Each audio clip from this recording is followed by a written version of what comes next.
What's happening? What's happening, Instagram? Happy Wednesday. It's Wealth Wednesday. And today's topic, or today's conversation, I actually got a special interview for you all today. And it's with my personal mentor, Mr. Sean G. Murphy. So, a little backstory, right? I wanted to actually ask him, right? I've been talking a lot about Think and Grow Rich, right? The major principles in Think and Grow Rich. And today I actually thought of, bringing my mentor on to talk about one of the most monumental chapters in the book, Think and Grow Rich, right? The chapter on auto-suggestion. And so, I got a lot of questions for him about this as well. So I'm really curious to hear his take on auto-suggestion. And I think this is going to be a really new light to look at the book, Think and Grow Rich. So without further ado, let's bring him on here. And for those of you who don't yet know Mr. Sean G. Murphy, right? He's a farm boy from Ohio, had a 0.9 grade point average. He drove by universities, but I'll tell you this right now, right? He is one of the most educated individuals I ever met. Because, Napoleon Hill's definition of an educated man is one that knows, who has so developed the faculties of his mind that he knows how to attract anything he wants without violating the rights of other people, right? So this person is a person that embodies the principles in Think and Grow Rich, and absolutely, I'm so excited to have him on. So let's.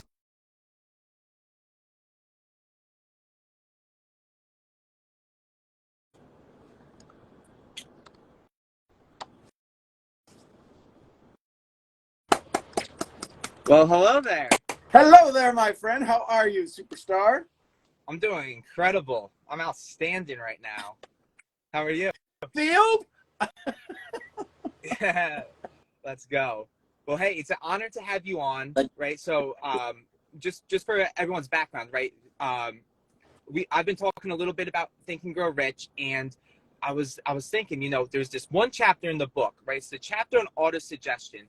And Napoleon Hill even mentions, right, this is a no fluff chapter, right? He gets right to the point about it. Yet I feel like there's some things that I personally have questions about with this chapter, and I'd absolutely love to hear your thoughts about it, Mr. Murphy. So, without further ado, would you like to just say hi to everybody? Quick intro. Hey, everybody. Good afternoon, good morning, good evening, whenever you're watching this. If you've been paying attention to Michael, you'll see the growth that he's had. One of the things that's interesting is how continually disciplined he is. So I would encourage you, there's some things that he's done. He's just recently launched his email. Email? Who uses email? Every one of you used your email to log into IG today. So get on his email list. He's going to have some cool tips, tricks, and hacks for you. So yeah. I appreciate it. So I'm excited about today. Yeah, me too. And for those of you wondering, right, I'll have that link posted up soon enough, and we'll get you on that email list. I got some special gifts for you. So without further ado, right, I want to dive into the chapter on auto-suggestion, because even me personally, I do have some serious questions, right? Some clarity I need on this chapter, right? Napoleon Hill says that auto-suggestion is the medium for influencing the subconscious mind. And I was just curious, like, what would you describe auto-suggestion as? And what would you say maybe the difference between the principle of auto-suggestion and self-talk might be? So self-talk is what we usually say to ourselves. Self-talk is always going on, right? We have 80,000 thoughts a day. We're conscious of 5,000 to 6,000 based upon the Queen's University out of Canada says we have probably 5,000 thoughts a day we're consciously aware of. That means the other 70, 75,000 thoughts are auto-suggestions. It's self-talk. When we think of auto-suggestion, we think we have no control. And when Napoleon Hill says in chapter 4 of auto-suggestion, he talks about it's the medium for the influence of the subconscious. The subconscious only operates in the now. You guide the subconscious based upon your thoughts, but the subconscious, we've all heard this saying that the subconscious doesn't know whether it's true or false. It accepts everything is true. So when you think about the old date that you went on, the old relationship, and you start to see somebody new and you're like, well, this isn't going to work. The subconscious one's, oh, okay, it's not going to work. So that's the auto suggestion that you're going to have failure, that you're going to lack money. So my belief in auto suggestion and self-talk is we become conscious to reprogram the subconscious. But the auto suggestion is already going on. So the self-talk kind of overrides and overrides the auto suggestion until the self-talk becomes the new auto suggestion. Got it. So it sounds like self-talk is something that we can somewhat control to some extent, right? The auto suggestion, that's happening to everybody every second of the day, every moment of the day. But it sounds like from that, right, the self-talk, maybe we could properly reprogram our self-talk so that our auto suggestion is actually in our favor. Would you say that's yes fair? And the reason that the self-talk does override it is if it's done long enough, right? Mm-hmm. If I go outside, I live on the ranch, right? So if I go outside and I want to cut down trees, I can cut down a sapling. It's a little tree, but I can cut it down with my pocket knife. But there's some out here that are 50, 60, 70 years old. They've been around for a while. They got roots in the ground. They've built their trunk. They can hold huge branches of ideas and thoughts. But we want to think that we're going to go cut it down. We're going to go shift it with 2 days of self-talk. And that doesn't work because the auto-suggestion is more powerful than the self-talk. Self-talk is an awareness, a conscious awareness of us wanting to reprogram our auto-suggestion. Mm-hmm. Yeah, that makes sense. And I think, to follow up on that idea, right? You mentioned it's not 2 days, right? 2 days, you can't fix the self-talk, right? There's Now, you can. Here's how you do that. If anybody on here has ever been held at gunpoint, you literally created a new program and you have a new awareness of what people you think might be a threat to you. I wasn't held at gunpoint. I had in Lima, Peru. I was down in the dock area, the dockyards, looking for importers and exporters, and a guy tapped on the cab window from the hotel with a gun. It's a long story, but it's not that long of a story. But my point is that if you have enough emotion, you can instantly rewire. The challenge with most auto-suggestion is that it's been there for so long that there's not a whole lot of emotion, unless people have been through trauma. You decide what trauma is to you. That has become the preeminent dialogue. And so emotion can change things. 2 days of you writing out your goals. I'm happy and grateful now that, and your subconscious is going, where's this crap coming from? This isn't what we normally say. So we got to put some energy. When you see Michael show up on his videos and he's like, all right, let's go. And you're like, this guy's pumped up. Is that real or not real? I got to tell you, as somebody who's been doing it for a long time, there's days where I probably I turn on the dial and try to get my energy going. But if you don't have the emotion tied with the words of changing your suggestion, your self-talk, the auto-suggestion always wins. Mm-hmm. Interesting.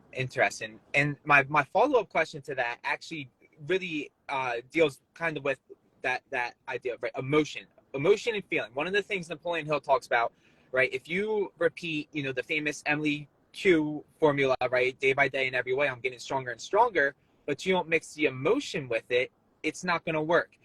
I'm just wondering, right, what is it about mixing the feeling with it, mixing the emotion? Because, that was a new analogy, right? When someone holds a gun up to you, you're going to have the emotion to change. And that's really strong emotion right there. But what is it about, really the feeling, getting the emotion with it? Like, why is it that the feeling is so important when it comes to auto-suggestion? If anybody, probably most of the people on your channel, they're entrepreneurial, their business mindset, they want more, they've been in personal development. The biggest thing is that we always hear, what's your why? What's your why? What's the thing that drives you? What's your purpose? All too often when we get, Tony Robbins calls it the tyranny of how, we get stuck in strategy. How do I change my auto suggestion? Well, you do self-talk. And so what they do is they do self-talk out of status, strategy, not state. If you were going to go see, if you've ever waited for somebody at the airport and their plane was late and you're like, ugh. But if it was the love of your life, it's the same plane that's being delayed. You're like, ugh, I can't wait. Oh my gosh, I can't wait. So it's the state with which you do the strategy that changes the result. How many of us have ever been in an argument or with our brothers and sisters? I got two older brothers. And mom told them to do something. They told me to do it. And because they were bigger than me, they could tell me to do it. And I didn't want to do it. So I did it in a way that made it fail. You want me to wash the dishes? I'll break a dish. Well, just forget about it. I'm not going to have you do it. So it's the state we're in when we go do these strategies, our auto-suggestion, our self-talk, that causes us to produce the results either we truly want or that we keep wanting to avoid and we keep repeating it. So state has everything to do with it. Yeah, right. It kind of, what came to my mind, right? Wallace E. Wallace. It's not about doing certain things. It's about doing things in a certain way, right? What state of mind am I doing the things that I'm doing, right? Well, that's fascinating. You're the perfect example. You mentioned this morning on the mentorship call, 3 years of waiting to get something in place, and you did it in 10 minutes and then upgraded it in 24 hours. Mm-hmm. So it didn't take you 3 years, although we could say it took 3 years. It took 10 minutes. But why didn't it happen the previous 3 years? Because of state. Yep. You said enough is enough. You drew the line and you said, I'm just going to get it done. Done's the new perfect. And you did it. And then you came back and go, I could do better. And that's all this conversation is that Napoleon Hill wants people to become aware of. And every day and every way I'm getting better and better. Is that better and better? Every day and every way get a little better and better. And this is the principle of Kaizen, the Japanese principle of 1% improvement every day. So what are you doing to upgrade your auto-suggestion? Well, nobody's talking about it. Unless you're hanging around with Michael Music. Thanks for that. Wow. So yeah, I have a couple of questions still written out. How can neglecting to understand the principle of auto-suggestion really lead one to failure? Because that's really what it is, right? Right. We're using the negative form of the principle of auto-suggestion, and we're almost thinking. Well, what's that phrase we've all heard? If you don't stand for something, you'll fall for anything. Mm-hmm. And auto-suggestion is taking a stand. See, it says auto-suggestion. It doesn't say auto-result. It doesn't say auto-exacting. It doesn't say auto-rule. It says auto-suggestion. It is a suggestion for you to do what you want. And if you're not having the results you want, it is your suggesting mind that is getting you the results that you have. And people say, well, I got to do more strategy. Okay, but if your auto suggestion is built on a pile of cow dung, everything you do, if you've ever walked around, anybody ever walk around and go, man, I smell dog poop. Did somebody and it's you. It's on your shoe. And you're like, oh my God, it's my shoe.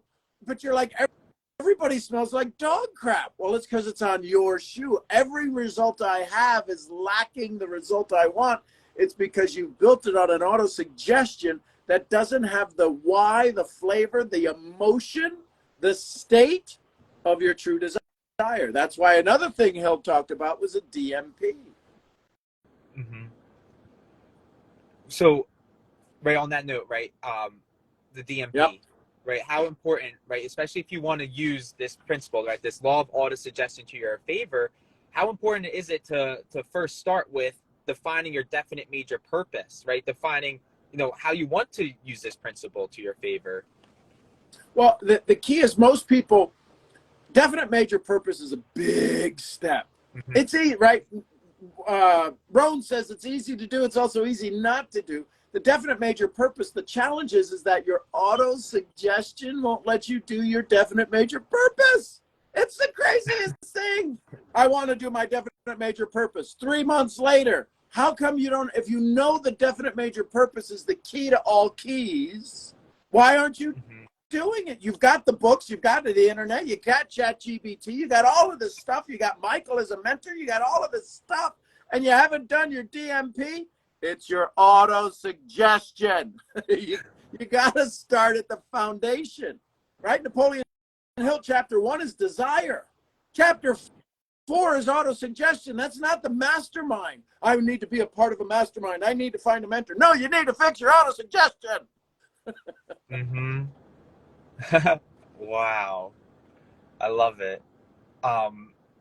Cool. So one of the things I'm going like my questions I haven't listed out, but we're going you with know it. me, Michael. I Yeah. jump off track and you're like, okay, let's rein Sean back in. Let's go back to my question. Yeah.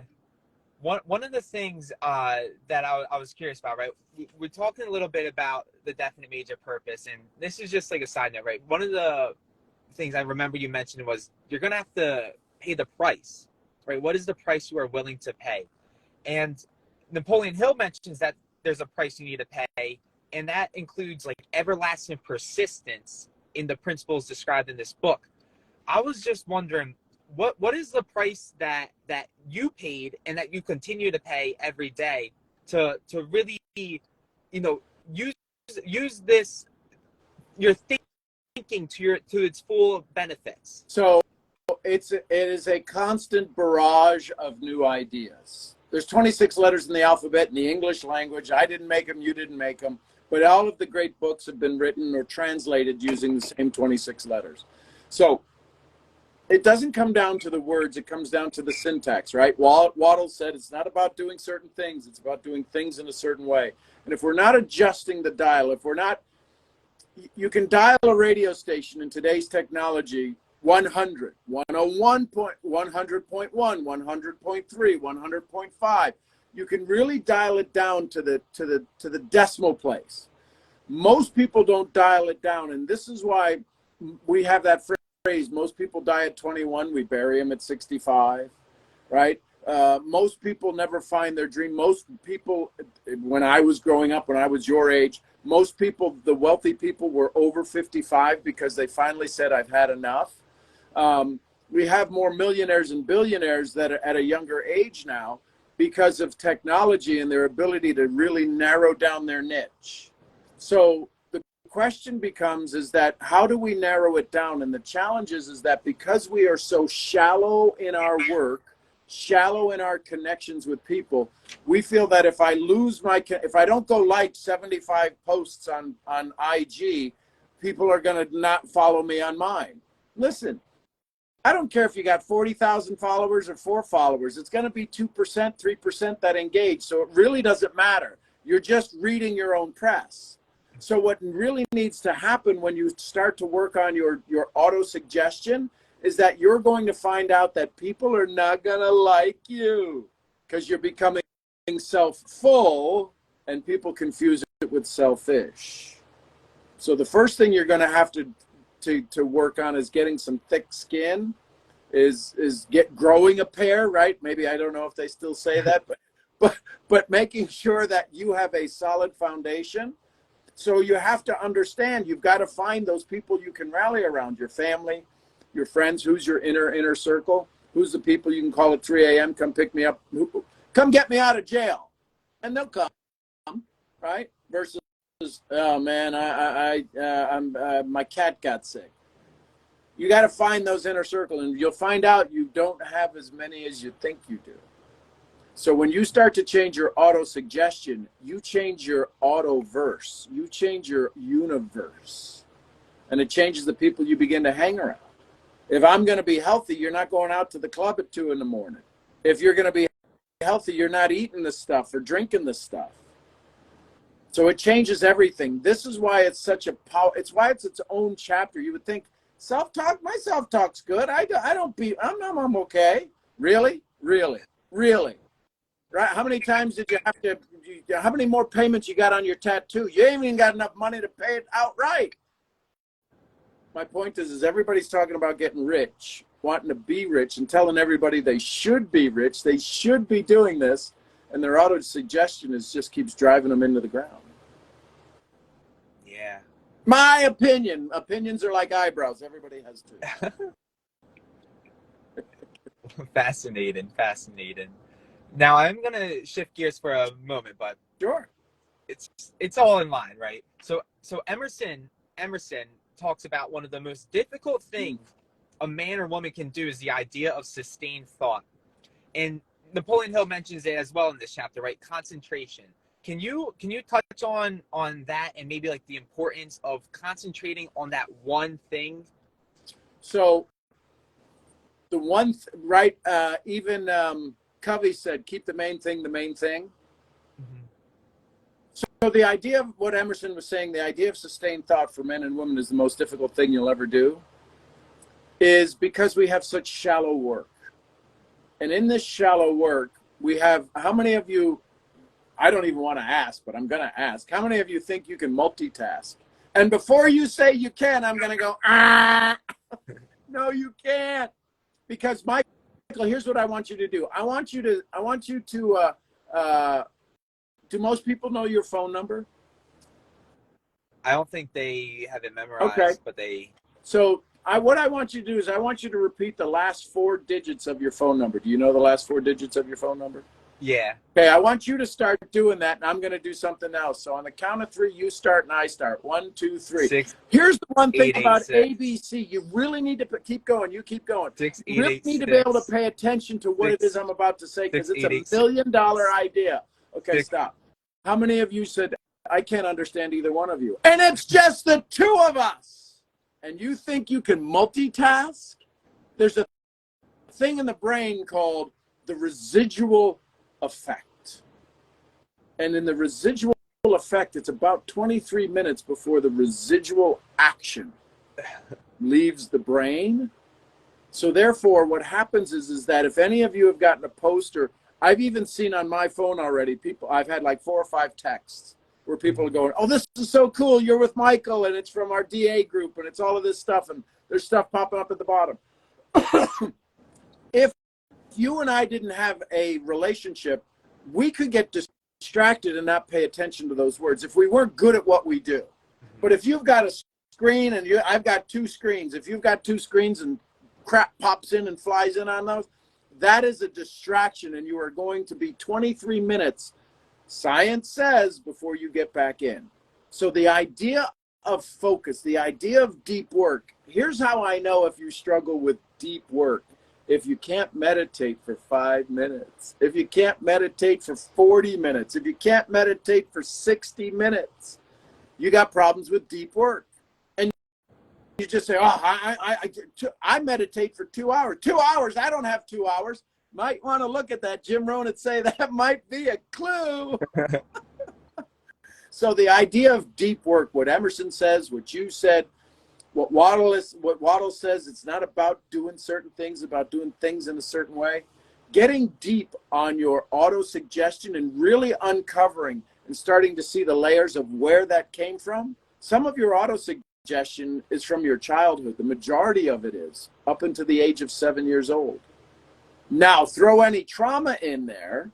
I've worked in the Latin market for 20 years. There's some trauma that goes on in the Latin world.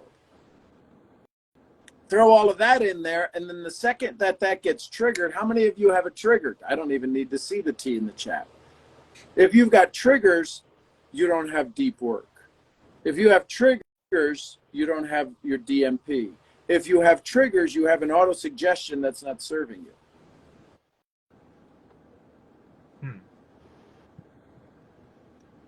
Fascinating. At the end, I ended up looking at the question. It was like all that focus I had on what you were saying just wiped out. We got 23 minutes till I get back. I'm just kidding. So my next question for you, right? I think you touched on this a little bit earlier, right? And Napoleon Hill talks about it. He says that, where failure is experienced, it is the individual, not the method, which has failed. What are your thoughts on that quote? So say the first, I want people to hear it again. Say the first part Yeah. again. It's where failure is, it's not the method. Yeah. So where failure is experienced, it is the individual, not the method So- which has failed. Look at the word he says, where failure is what? Experience. Doesn't say result.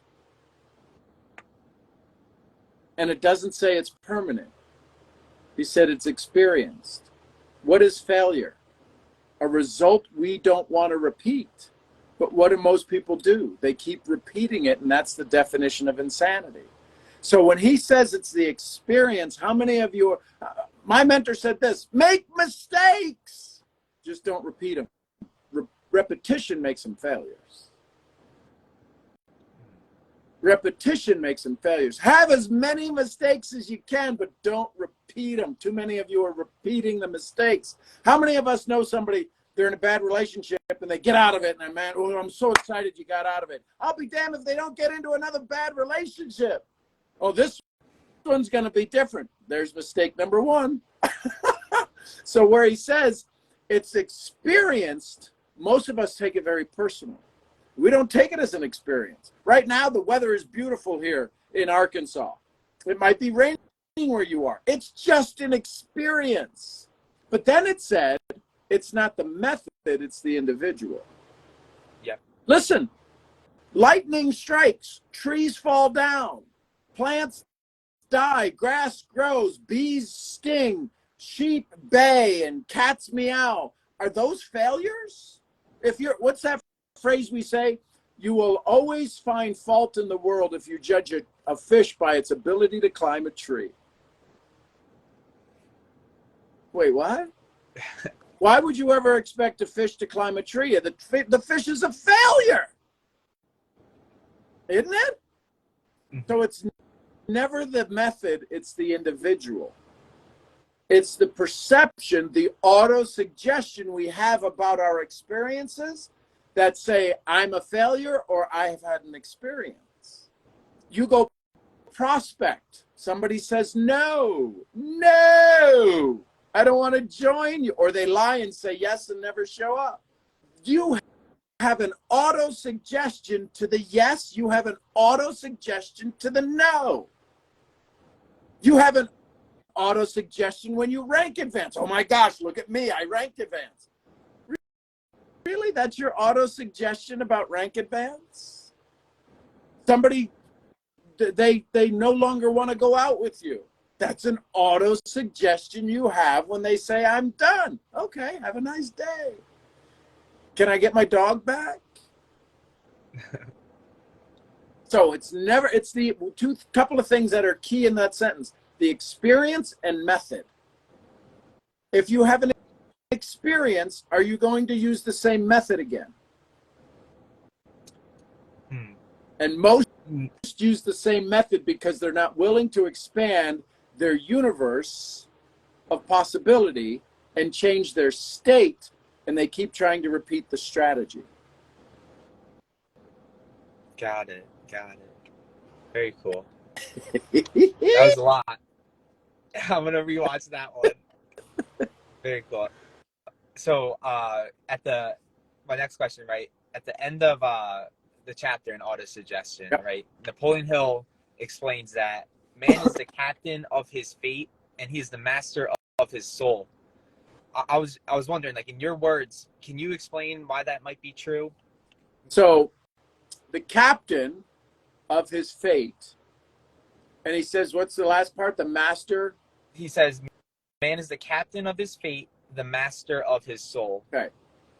So what's the difference between a captain and a master? Which one do you think would be, if you were to put them on an org chart, for a business org chart, who do you think might be higher, the captain or the master? I'd say the master. So if the master, so now what Hill is saying, that if our soul isn't in place, our ship is never getting off the rocks. You can be the captain, you can be gunning the ship, you can be everything. But if you haven't been released and aligned with your soul, aka state, the captain is the strategy. You are the captain of your fate. You are the captain of your strategy. You're going to keep doing the same strategy over and over and over. It's because your master, your soul, isn't in alignment with your definite major purpose. You're looking for status, not state. I want to show up. I want to be everywhere. I want to get an algorithm. I want them to blah, blah, blah. That's your soul not in alignment. Captain is strategy. Captain is strategy. Captain is strategy. But the soul is the adjustment of the sail. That's my take on it. That's a pretty cool take. That's gonna be recorded somewhere in a manuscript, because that was a really cool take. But So, see, I'll just, one of the things that Hill says, and for those of you that have read it and are a student of the book, one of the things you'll read in the very beginning, and Michael's had this experience a dozen or so times already. I'm almost positive. But Hill says, no fewer than 100 times has the secrets to success been revealed on these pages. When you're ready for it, it will be revealed to you. See, the simple sentence, we've taken a 13-chapter book and however many pages, we're talking about chapter 4, autosuggestion, and 2 sentences changes everything about the book. everything. So then you've got to ask, was that one of the secrets revealed? Because you've read it, you've now read the book 8 times, 9 times, right? You've done the recordings on it 2 full times, reading it for people. So this idea, when we can pause, and this is why slowing down, this is why taking notes is so valuable. It allows us to slow down our thoughts so that we can wind up truly, I teach it this way. When the book reads you, that's when you're starting to understand the book. Because if you're still reading it and it's not making you turn the page, you're turning the page, it's when it makes you turn the page that you'll begin to see it in a whole new light. So that one sentence there, for me, was one of the secrets. Really? I mean, me too. I underlined that one. That's pretty cool. My next thing I wanted to just bring up. This is off topic. I'm gonna tell a quick thing, and then I'm gonna bring it back. Right.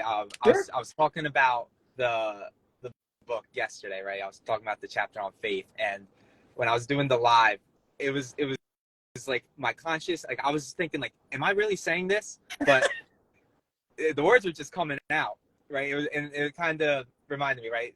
I feel like I got to that point where it's like I'm not even reading the book, right? The book is using me to say what it needs to say. So that was fascinating. I'm sure that happened to you a couple of times. And one other thing was, when I hear you talk, sometimes you mention, I just got it download to me, right? I just downloaded something, right? And clearly that's like the sixth sense kicking into gear. And in the chapter, I remember reading it. It was like, when you get that inspiration, when you get that hunch, how important it is to act immediately on it. What would you say is the reason that it is so important, and what happens when you procrastinate even a moment? Right, even I'll push it off till tomorrow. Right. So yeah. Here's the visual. Autosuggestion is Mike Tyson, and we are Bud Webb from whatever sports team he played, the 5-foot tall guy who could dunk. Spud Webb and a Mike Tyson fight wouldn't last very long. So the reason when the autosuggestion comes in, it literally comes in when Tyson is sit down and has got his back to you, and you can whack him with a chair and knock his ass out. So the reason that you have to act immediately is it wants to, Napoleon Hill says, people who are wildly successful make decisions quickly and are slow to change them. If we're dealing with autosuggestion and you get a drop in, it's for you to change the autosuggestion. But if you don't, autosuggestion turns from Mike Tyson into Sasquatch and even bigger. And it continues to get bigger because your faith, right? Desire, faith, those are the first chapters. When your faith lacks, and then your captain has no authority because your soul is not getting into alignment.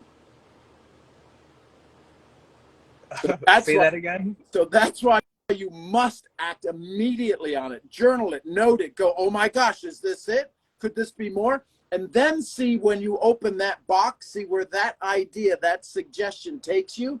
Because here's the big challenge, is you are going to have to undo, you are going to have to turn off one of the auto suggestions that makes that so special.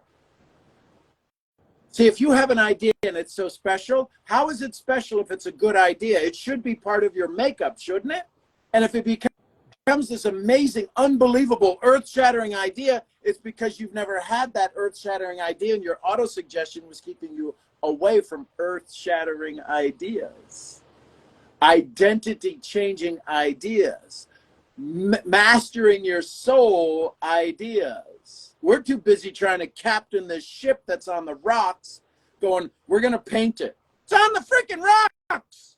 We're going to paint the ship. We're going to put new dining hall in. It's on the rocks because you've not mastered your soul. So you read books, you go to events, you hear Michael, you hear other people speak, Tony Robbins, Dean Graziosi, Earl Nightingale, Mark Victor Hansen, Jim.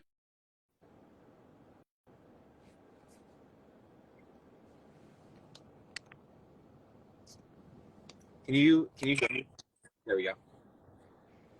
We're good. Can you hear me again now? Yeah, it went out for a Okay, second. so the second that you hear it, you hear all of these notes, you hear all of these people, you go to these challenges, and you go, oh, that's a good idea. And you have a notebook full of jewels that are worthless because you haven't taken them to the store to cash them. And that's when your auto-suggestion says, go all you want, go to every event, go to every training, spend a whole bunch of money. You're never going to do anything. And you come home going, this is going to change. But then Joe Dispenza says your environment makes up your personality instead of your personality making up your environment.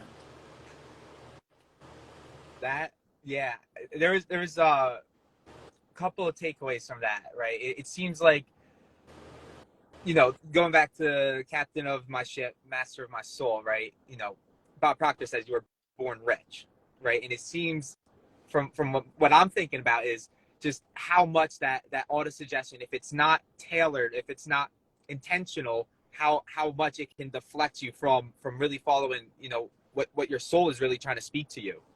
That's what I got from it. Here's the biggest reason. So for the last 35 years of me doing what I'm doing and a human potentialist,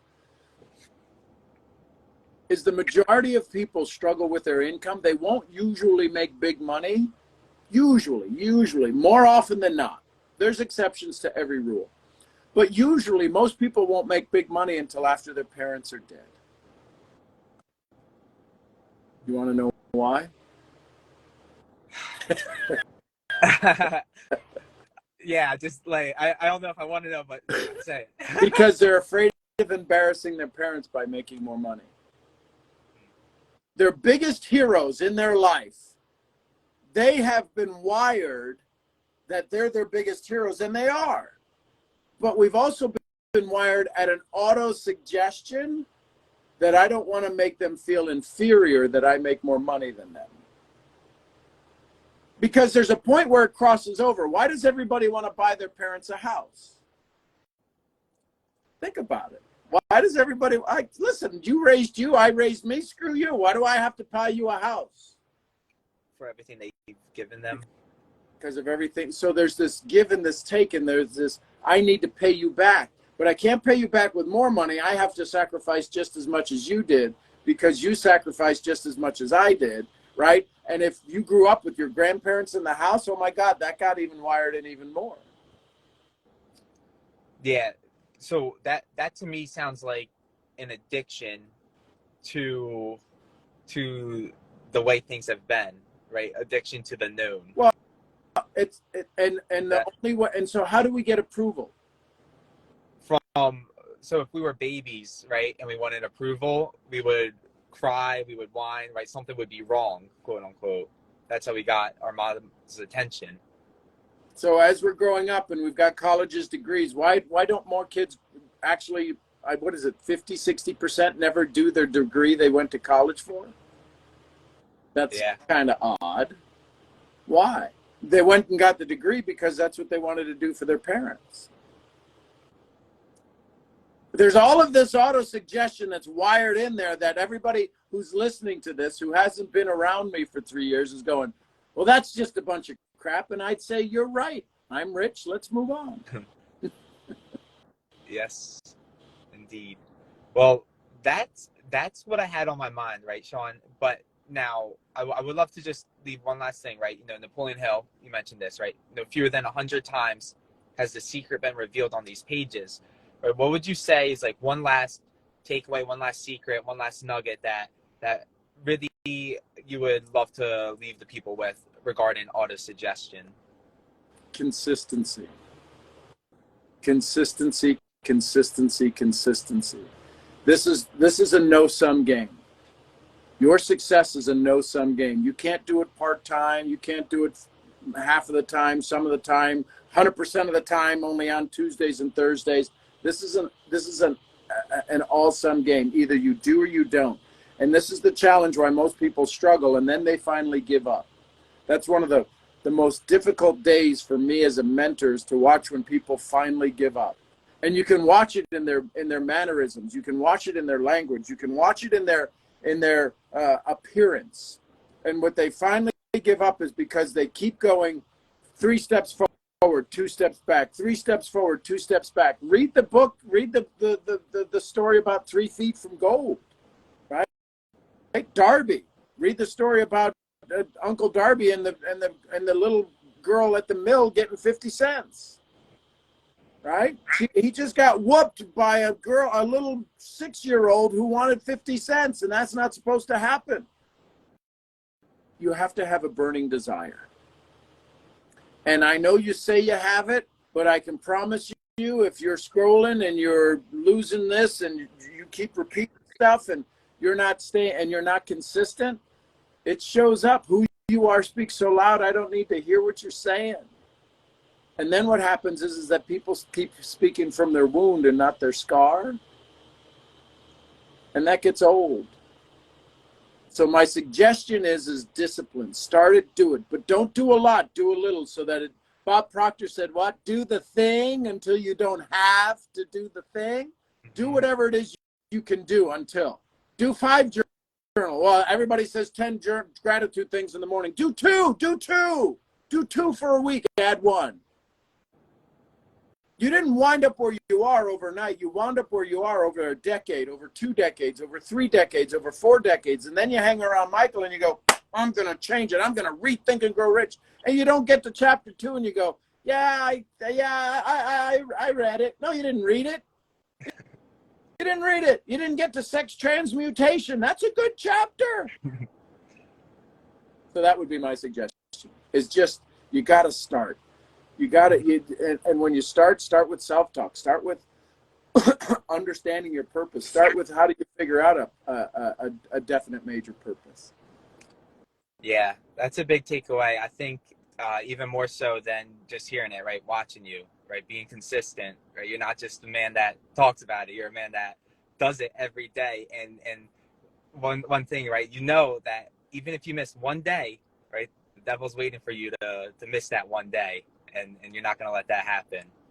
So I love that about you. So it's been an honor. Thank you for this conversation. Man, never expected, right? The chapter on auto-suggestion is actually one of the most condensed chapters in the book yet. So in depth on this. So absolutely fascinating. Love you, brother. It's worth checking out again. Thank you, everybody, for tuning in live today. I'm going to post this recording and wrap this up here. So check out Sean, right? His page is at Sean G. Murphy now. And little call to action, right? I'll have a email thing posted up pretty soon on 3 major secrets that I found from Think and Grow Rich. So stay tuned for that. It'll be in my bio. So love you guys. See you all. And I'll leave you with this. Until we meet again in time and space. Bye, everybody, for now. Okay.